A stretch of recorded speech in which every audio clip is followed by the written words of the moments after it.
World War III by Humongous. Quote, I'm 94 years old now, and I'm afraid my disposition is the same as it was 75 years ago. This shit's got to go. Unquote. Jacques Fresco. For there to be a World War III, it stands to reason there had to have been a World War I and II.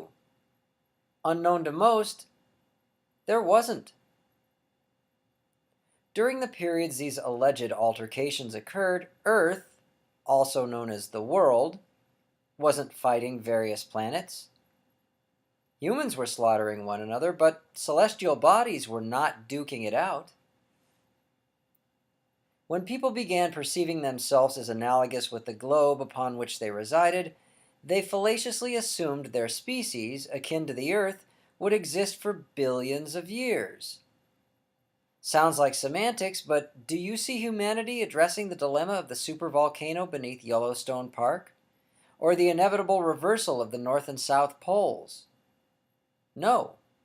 And that lack of logic results from the assumption our kind, like this planet, will be around as long as there's a universe.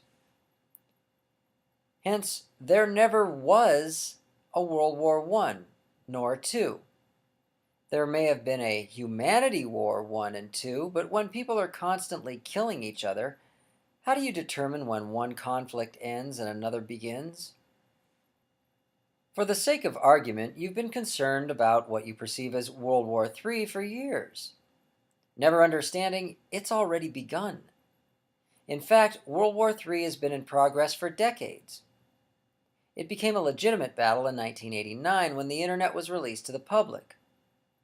Skirmishes were small and localized at that point, but as use of the World Wide Web grew, combat escalated. You see, the internet was the key to the revolution. With instant communication worldwide, a person in Nepal could share an idea with an individual in Nevada as soon as she thought it. Unlike prior eras, there was no lag time. 500 years previous, one was forced to wait months before discovering what was happening on the other side of the planet. For the first time in written history, humans could converse with each other right away, no matter how far apart they were on this vast azure ball. The internet took the fight to another level, changing the dynamics of World War III. Suddenly, people were not only sharing ideas instantaneously, but understanding they were more alike than their governments led them to believe. Propaganda instilled in our minds via brainwashing, otherwise known as schooling, no longer made sense. Fear of quote-unquote capitalists or quote-unquote communists began to abate, as an individual from Montana could chat with someone from Moscow and comprehend they were so similar they could have been twins. As such, terms like those above were viewed as ludicrous, and factions which had injected them into our lexicon to divide and conquer our species were regarded as the true enemy. Battle lines became defined, and populations began seeing what they once thought to be their governments in real light. Painful verity was being exposed and distributed across the globe with the push of a button. Hence, one could now learn that a nuclear power facility named Fukushima was melting down, open to the environment, and humanity's hegemonies were doing nothing to fix the dilemma. We could instantaneously disseminate information regarding the Gulf of Tonkin incident, perpetrated by the U.S., that led to the murders of 58,200 American soldiers in Vietnam. Enlightenment was happening, as humans realized their governments were knowingly destroying them. In addition, profundity took a leap of paradigm-shifting proportions, as the internet provided access to the most extensive library in known history, a repository that put the ancient Library of Alexandria to shame. As a bonus, this warehouse of knowledge was accessible to anyone from anywhere. Unfortunate or otherwise, most humans misuse this resource that was essential to their survival.